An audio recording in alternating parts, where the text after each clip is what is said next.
Elvan, Virial dong, Virial. Bassnya, keluarin bassnya. Apa ya?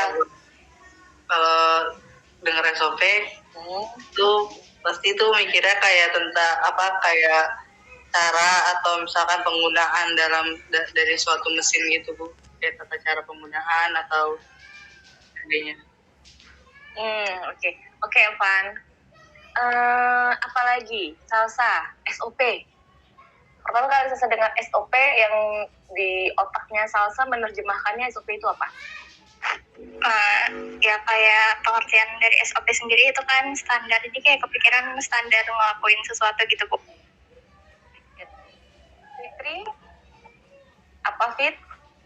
57 Kalau SOP langkah-langkah yang standar Bu, yang seharusnya. Jadi misalnya kayak cuci baju dengan bahan khusus, misalnya dia harus dengan temperatur sekian, dia pakai pewanginya yang kayak gimana, sabun yang kayak gimana, dan langkah-langkahnya gitu Bu, supaya nggak ngerusak si bahan tersebut.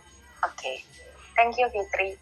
Jadi sebenarnya yang diomongin Fitri itu bisa masuknya ke IKA atau WI.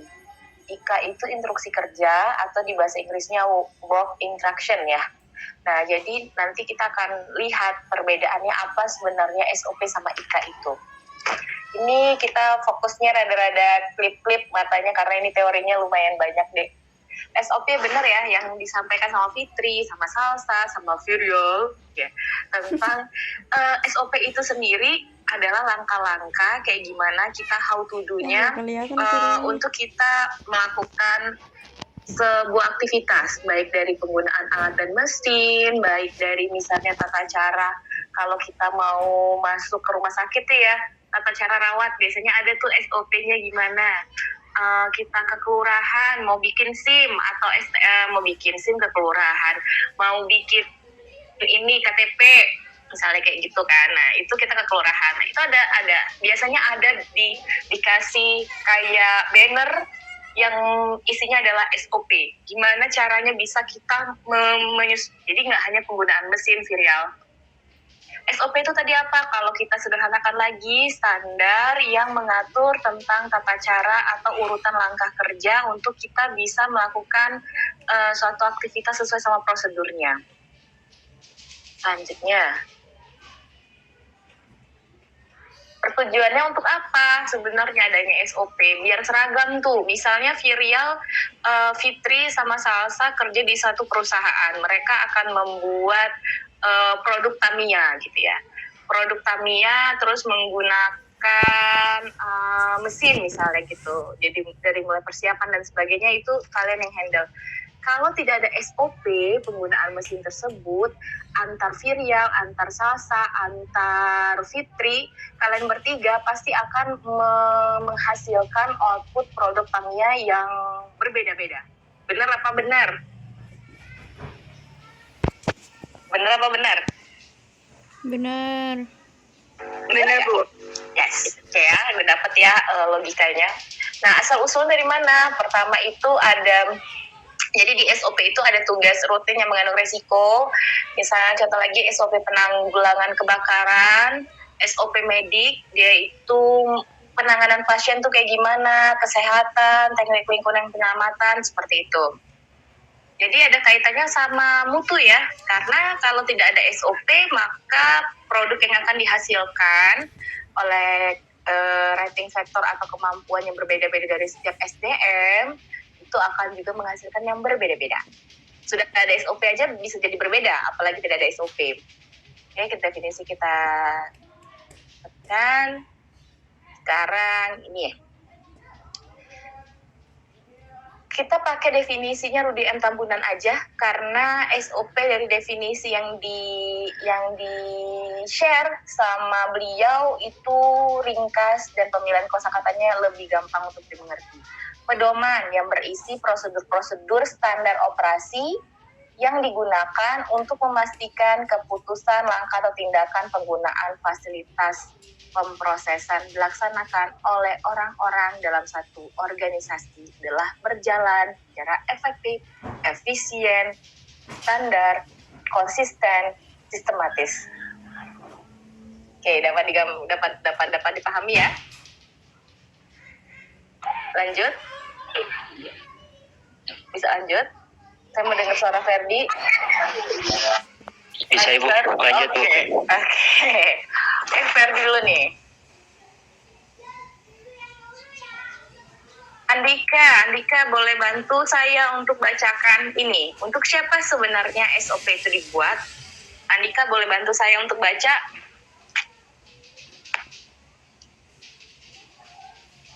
Halo. Oh iya Bu. Biar saya aja Bu yang baca. Oke, boleh Farhan. Bu. Untuk siapa SOP dibuat? SOP menjadi pedoman bagi para pelaksana pekerjaan.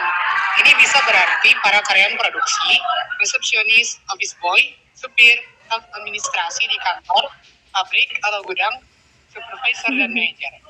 SOP akan berbeda untuk pekerjaan yang dilakukan secara tim dan untuk pengawas pekerjaan tersebut. Oke. Good, Farhan. Selanjutnya coba kita lihat ya. Berarti SOP ini kan jadi pedoman ya, pedoman acuan bagi pelaksana pekerjaan. Terus sekarang kita lanjut lagi. When SOP ini disusun, Subhan, boleh bantu baca Subhan? Yang barusan Subhan. Oh iya, suara Subhan ya. Aulia. Oke Bu. Kapan SOP disusun? SOP harus sudah ada sebelum suatu pekerjaan dilakukan. SOP digunakan untuk menilai apakah pekerjaan tersebut sudah dilakukan dengan baik atau tidak. Uji SOP sebelum dijalankan, lakukan revisi setelah 1-2 bulan trial. Lakukan revisi jika ada perubahan langkah kerja yang bisa diakibatkan oleh adanya mesin baru, peralatan baru, tambahan pekerja, lokasi berbeda, dan semua yang mempengaruhi lingkungan kerja. Mintakan masukan dari para pelaksana untuk menjadi bahan perbaikan SOP secara teratur. Oke. Berarti kalau disimpulkan kapan SOP ini disusun? Pertama, SOP itu udah harus ada sebelum pekerjaan dilakukan. Berarti kapan disusunnya ya? Berarti sebelum pekerjaan itu akan dilakukan. Oke, sebelum jauh-jauh hari, ini akan dilakukan bulan Februari, berarti udah harus ada SOP mungkin Desember gitu loh deh. Oke, dapat gambaran ya. Terus SOP itu digunakan untuk apa? Untuk menilai apakah pekerjaan tersebut sudah dilakukan dengan baik atau tidak. Contoh paling gampangnya, pada bagian QC itu adalah untuk mengontrol barang ya. Yang rekan-rekan tahu, mengontrol barang ini kualitasnya bagus, atau reject, ditolak, kualitasnya tidak bagus. Pada saat ada kualitas yang tidak bagus, tim yang akan ini itu nggak bagus ya karena apa ya, analisisnya disebabkan karena proses apa ya, itu mereka akan mengecek bagian SOP mana yang tidak dijalankan dengan baik oleh si pekerja. Oke.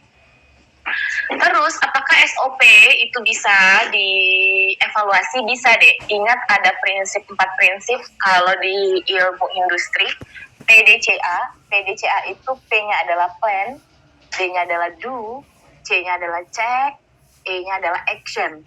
Plan, do, check, action. Ini 4 ini harus kita di luar kepala kita gitu ya, terhadap 4 proses ini. Ini 4 proses yang ada ke dalam ilmu manajemen teknik industri. P-nya itu ada apa? Plan.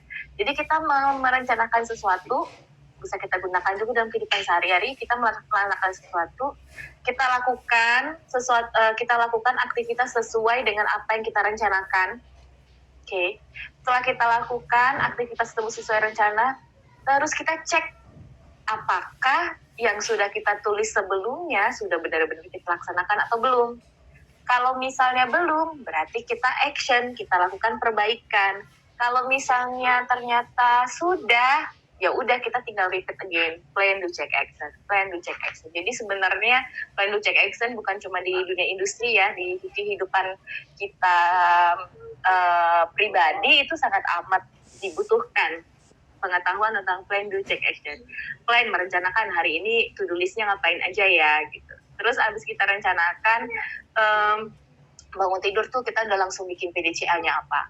Terus kita lakukan, abis itu kita cek wah ternyata garap paper 1 hari itu nggak kelar-kelar gitu ya. Akhirnya kita cek, kita action lagi. Oke, besok bikin paper ini yang nggak kelar di hari ini, aku masukin lagi di rencana hari esok.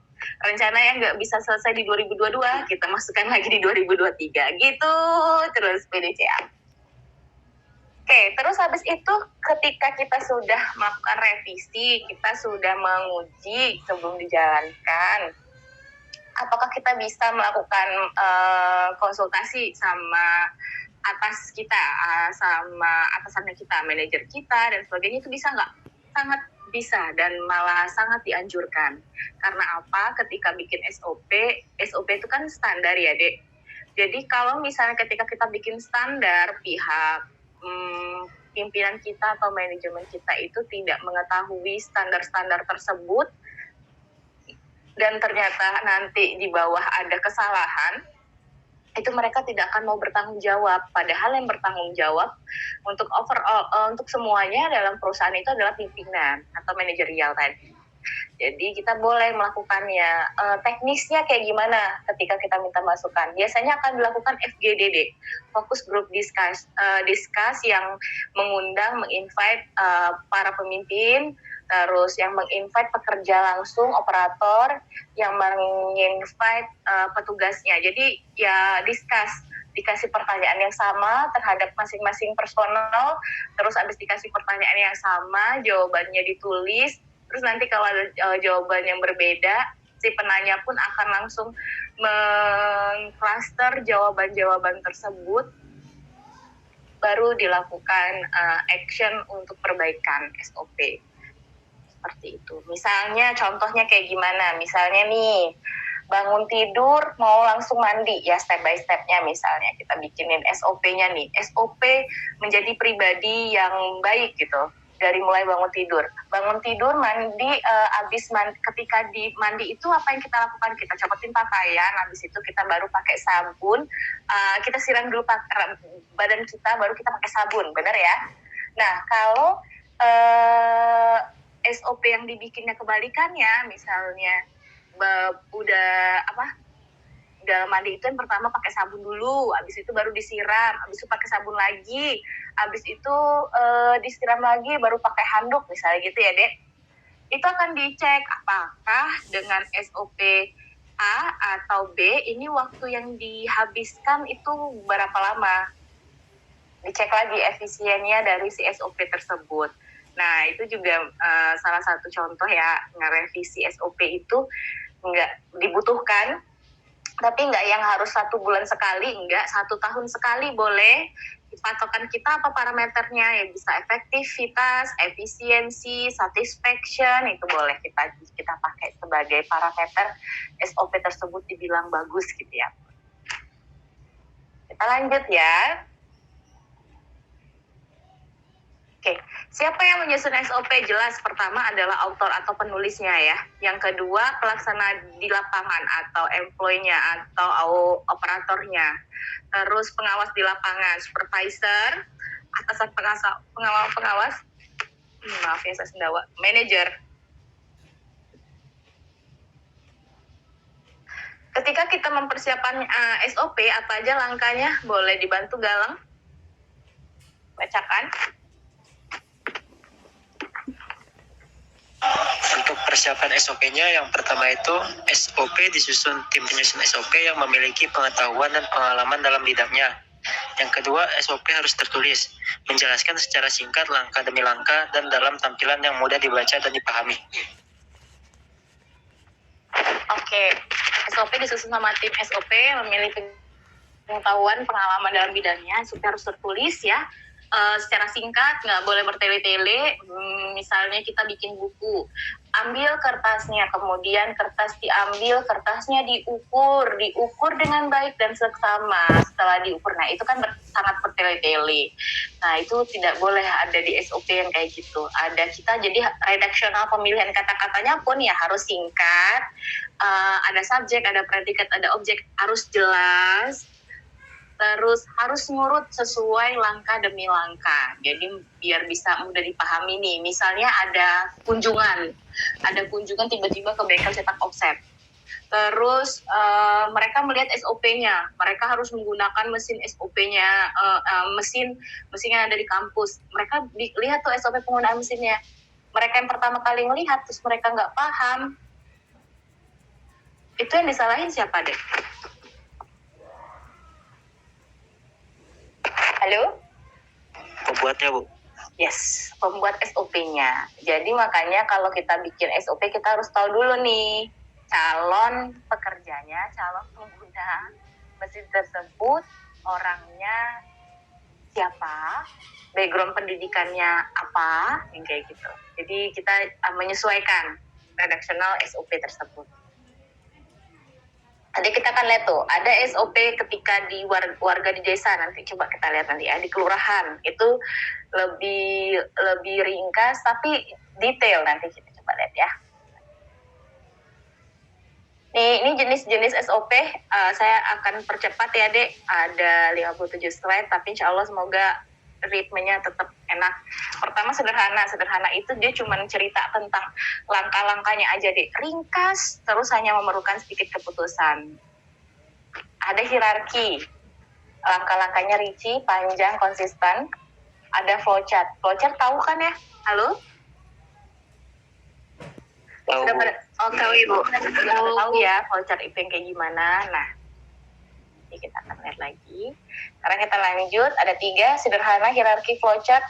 Terus kita lihat lagi di sini rekan-rekan ada bentuk SOP. Bentuknya apa? Dokumen tertulis, diagram alur kerja atau flowchart. Itu bentuk SOP ya. Oke. Standar operating prosedur kedudukan dalam organisasi manajemen. Kita ambil ringkasnya aja yang di sini. Pengertian organisasi saya rasa kalian udah pada tahu. Oke, kita lanjut di sini. Oke.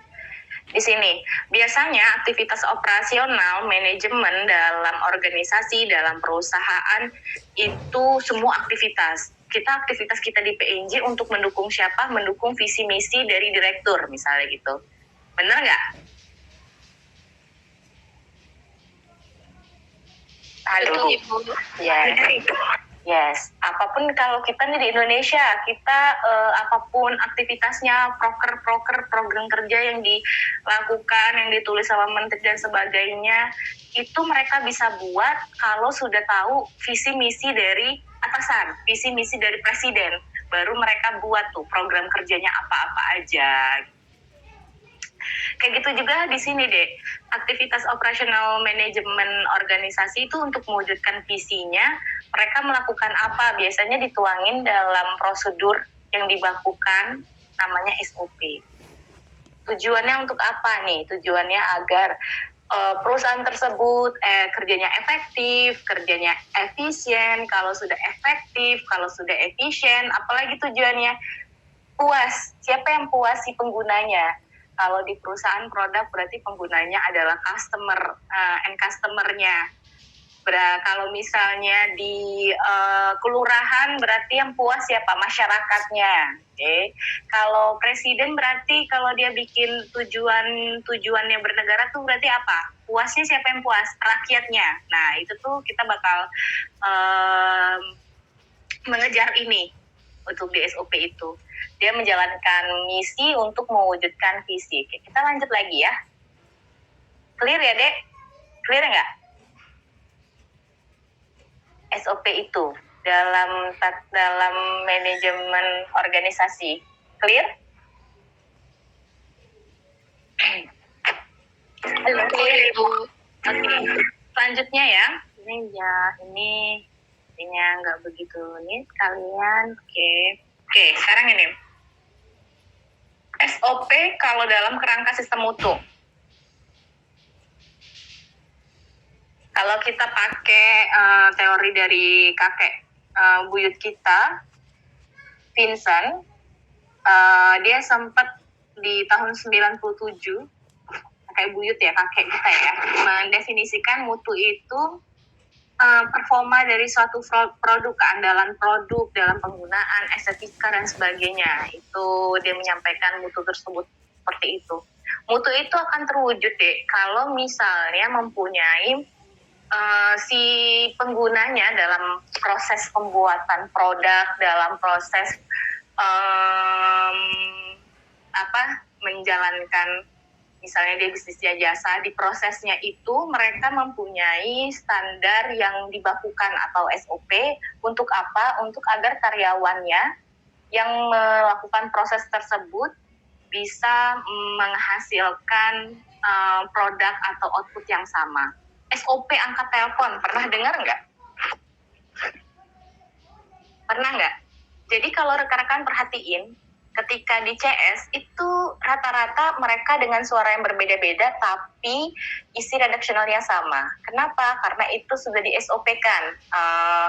Kalimat pembukanya seperti apa? Halo, selamat datang. Halo, assalamualaikum. Selamat sore, Ibu. Ada yang bisa saya bantu? Pasti semuanya kayak gitu. Walaupun intonasinya semua berbeda. Ada yang bisa beda-beda suaranya, tapi isi yang disampaikannya itu sama. Karena apa? Karena mereka mau menjamin mutu. Informasi yang disampaikan dari si perusahaan ke customer itu informasi yang sama semuanya.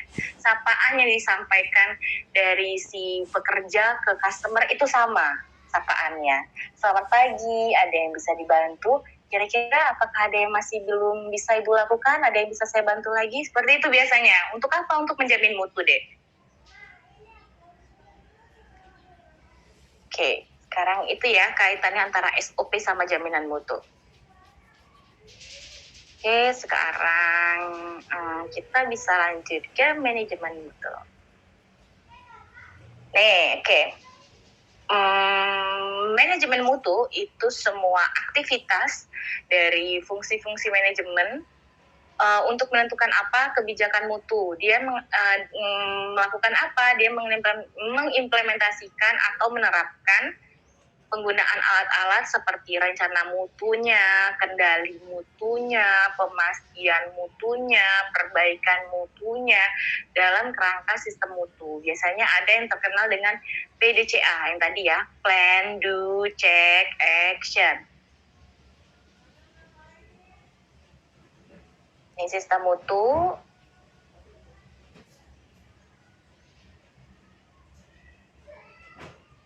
Wait.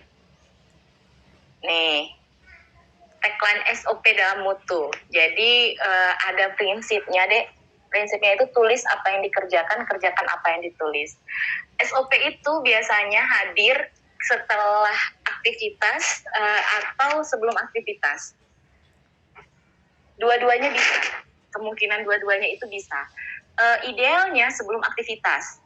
Tapi dulu, zaman dulu nih, kalian bisa bayangin ya zaman dulu, itu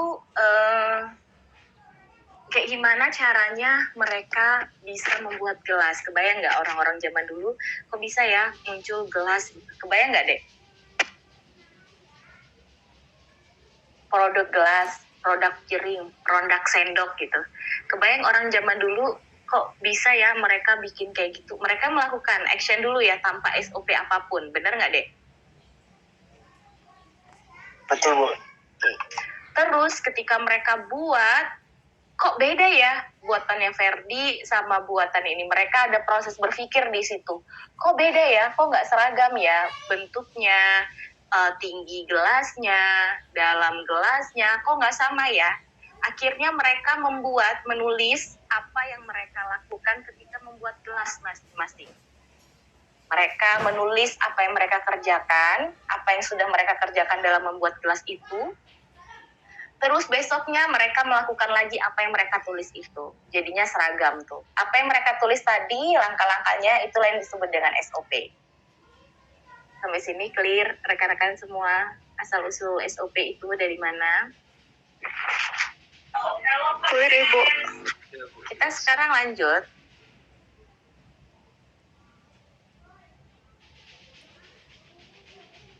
Nggak mau turun? Oke.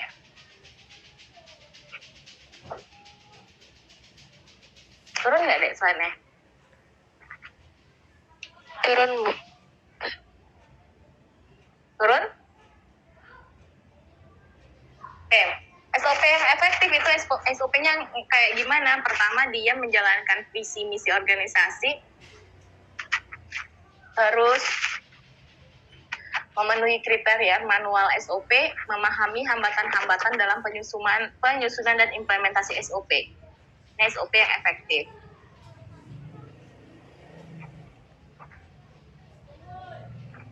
Turun nggak nih Dek slide saya?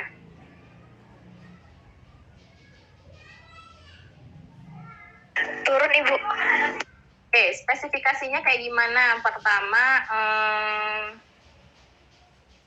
dalam penyusunan kita harus melakukan observasi dulu. Misalnya kita pun bukan kita orang yang membuat SOP, tapi kita belum pernah mengerjakannya. Kita bisa menyusun SOP. Caranya kayak gimana? Dengan mengamati, observasi step by step-nya, terus tulis step by step-nya, baru diusulkan untuk bisakah ini dibakukan, gitu.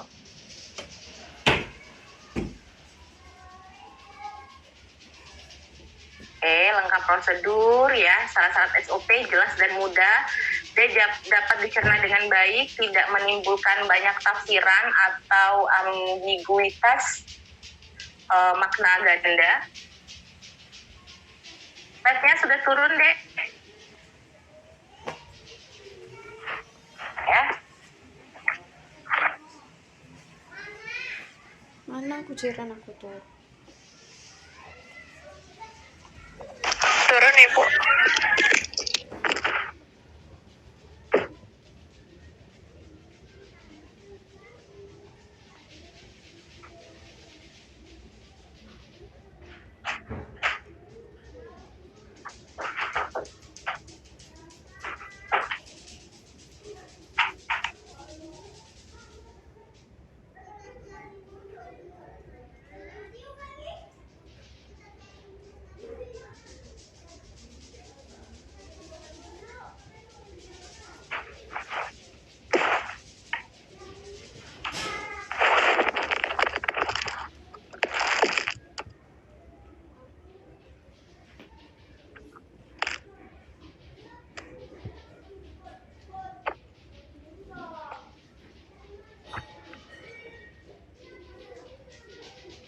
Halo? Oke, layak terap ini dia dapat diaplikasikan dengan baik, terutama karena ada dukungan manajemen dan budaya organisasi ya. Kelihatan Dek, masih slide-nya? Kelihatan Bu. Terus controllable, dia jadi bisa dapat dipahami oleh organisasi dan semua unsur organisasi tersebut. Jadi misalnya nih, kita bacanya itu kita bisa memahami, baik itu misalnya yang bacanya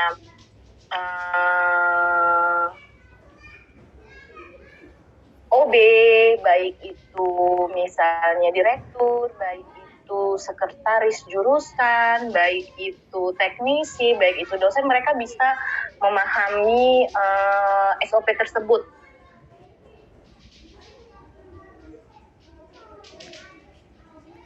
Nah, SOP itu bisa layak untuk juga diubah, misalnya ada step by step yang kayaknya lebih efisien kalau step 3 dilakukan setelah step 2 deh, nggak bisa dari 3 langsung ke 5 deh. Kayaknya ada step lagi deh yang perlu ditambahin deh, misalnya kayak gitu. Nah, hambatan-hambatan biasanya dalam penyusunan organisasi SOP adalah si organisasi ini, si perusahaannya tidak mendukung adanya SOP. Wah, ini gawat nih, kalau perusahaan atau pimpinan tidak mendukung, SOP tersebut susah banget untuk terbit deh. Terus hambatan operasional, misalnya budaya masyarakat, kemapanan operasional, keterikatan terhadap peraturan pemerintah, seperti itu.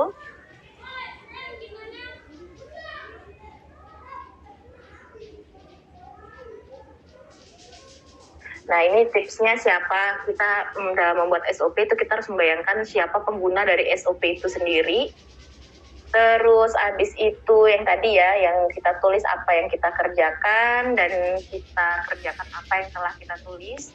Kita hindarkan kalimat panjang, kita bikinnya yang jelas, ringkas, komplit, semua informasi penting yang digunakan untuk menjalankan kegiatan harusnya dari SOP. Objektif, dia berisinya fakta-fakta, bukan pendapat. Koheren itu misalnya dia berurutan. antara step 1, habis itu step 2. Jadi step 2 tidak akan bisa dilaksanakan kalau step 1 belum selesai, misalnya gitu deh. Urutan, dia yang ngurut. Berarti kalau nggak koheren, berarti dia nggak menunjukkan alur atau urutan langkah yang jelas.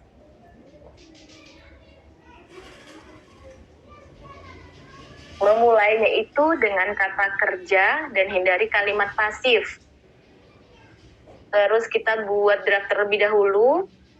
Kita boleh koreksi draftnya setelah 24 jam. Sebelum 24 jam juga nggak ada masalah. Perhatikan apa yang dikatakan oleh setiap kalimat, kemudian baru diperbaiki. Perhatikan kebosanan Anda sendiri ketika membuat SOP. Jika Anda merasa bosan, maka hal yang sama akan dirasakan oleh pembaca.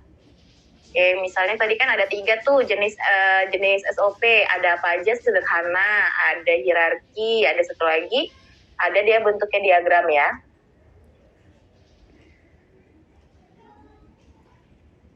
Ini contoh kalimat panjang. Misalnya panjang, gunakan lap biasa untuk membersihkan kotoran dan noda dari mesin.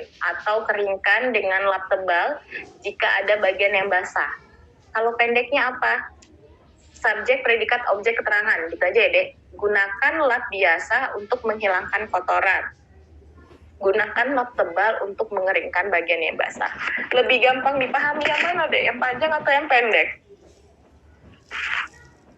Yang pendek. Yes. Nah, itulah makanya ginanya kita harus tahu tentang yang SOP ini ya, biar kita bisa tahu nih. Ternyata kalau kita bikin SOP asal-asalan, itu malah justru goal dari SOP itu nggak tercapai.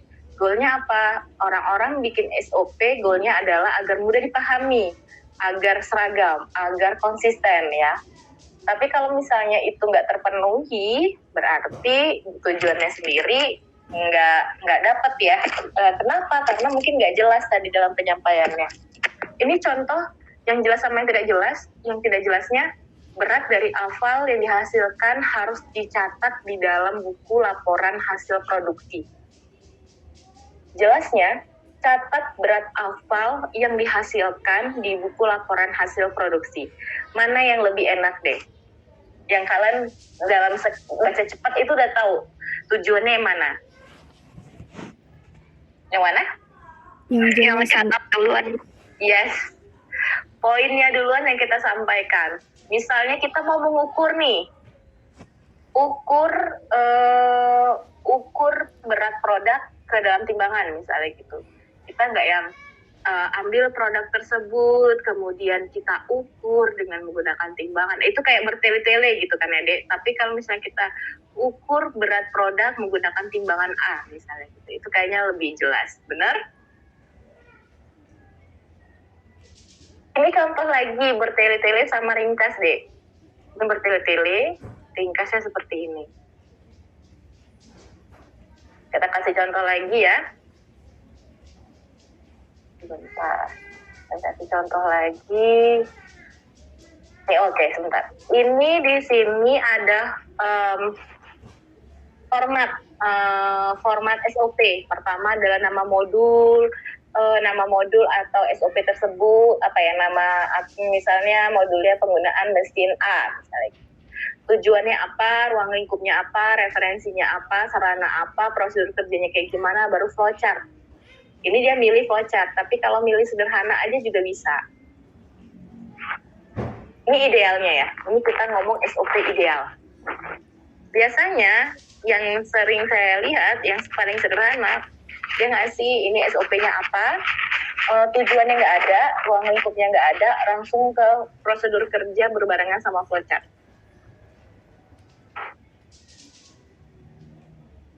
Oke, flowchart atau diagram alir, dia itu menggambarkan sebuah algoritma atau yang terstruktur dan mudah dipahami oleh orang lain. Diagram alir ini menunjukkan alur di dalam program itu secara logis. Diagram alir selain dibutuhkan sebagai komunikasi dan dokumentasi, kita akan lihat ini dia memudahkan ya. Tujuannya adalah untuk memudahkan. kalau orang itu paham arti dari setiap diagram alir. Tapi kalau nggak paham, misalnya kakek-kakek kita, nenek-nenek kita yang dia nggak ada ngecap bangku sekolah gitu deh, ketika dia ngelihat flowchart kayak gitu, yang ada dia pusing kan, maksudnya apa ini gitu. Bener nggak? Bener nggak? Halo? Kita lihat nih. Ini kan flowchart. Biasa flowchart ada konektornya. Ini kalau kita bikin diagram alir, awalnya kita mulai dengan bahasa Indonesia mulai, maka berakhirnya pun juga dengan simbol ini, dengan kata-kata selesai. Di dalam simbol-simbol diagram alir ini ada simbol-simbol seperti ini, dan ini ada artinya semua deh. Ini artinya adalah memulai aktivitas atau mengakhiri aktivitas, kita pakai simbol ini. Terus kalau simbol proses kita pakai simbol ini.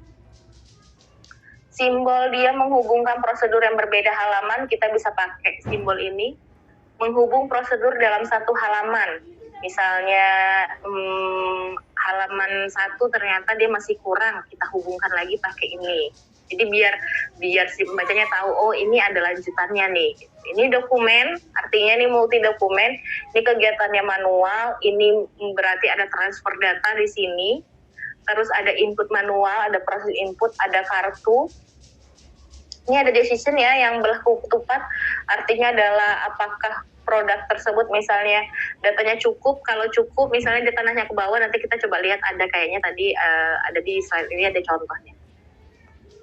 Ini arus kegiatannya ya dek, ada arsip sementara, ini simbol-simbolnya, ada penggabungan, ada tampilan, ada sortir, ada delay. Ini simbol diagram alir garis penghubung. Jadi nanti kalau dia sesuai urutan, berarti langkahnya itu panah ke bawah semua. Ini masih simbol bagan arus penyimpanan. Nah, sekarang kita masuk ke contohnya. Di SOP itu ada jenis dan ruang lingkup SOP. Halo, Andika, boleh tolong bacakan Andika?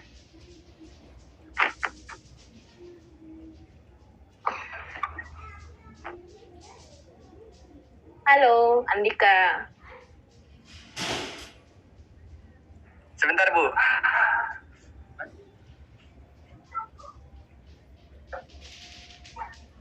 Jenis dan ruang lingkup SOP. SOP pelayanan. SOP pelayanan profesi adalah SOP yang berkaitan dengan aspek keilmuan, seperti SOP mengenai proses belajar mengajar, kerja, diagnostik dan terapi, penelitian, penmas, dan sebagainya. Yang kedua, SOP yang berkaitan dengan aspek manajerial, yaitu SOP kewenangan. Yang kedua, SOP pelayanan teknis dan administrasi. Itu ada yang pertama SOP pelayanan, kedua SOP pelaporan, yang ketiga SOP perencanaan program. Oke, thank you Andika. Jadi ini adalah jenis-jenis yang tadi Andika sampaikan, itu adalah jenis dan ruang lingkup SOP. Ada tentang pelayanan profesi, biasanya berkaitannya sama kesehatan ya. Kesehatan, pokoknya yang berkaitan sama profesi deh. Itu ada tentang pengajaran, SOP presensi, misalnya SOP proses belajar, SOP kita ke rumah sakit misalnya gitu ya, menjenguk pasien, itu ada SOP-nya. SOP pelayanan teknis, SOP pelayanan, SOP pelaporan, SOP perencanaan program. Kita kan coba lihat, ada 1 apa 2 ya kalau nggak salah di slide ini yang mencontohkan SOP. Oke, ini berarti termasuk jenis SOP apa, Dek?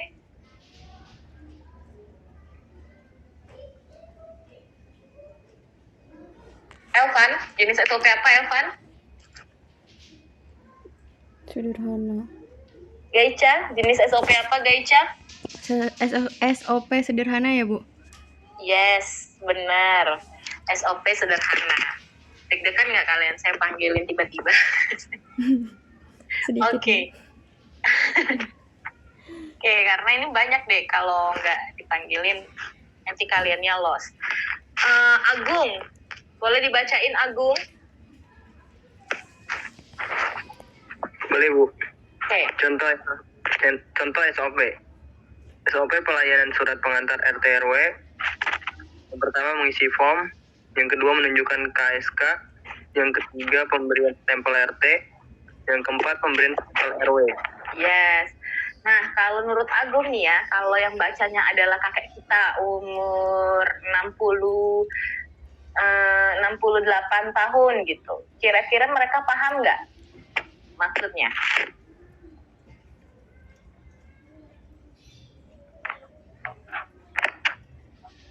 Seharusnya sih paham Bu. Karena coba kalau ini kira-kira paham nggak?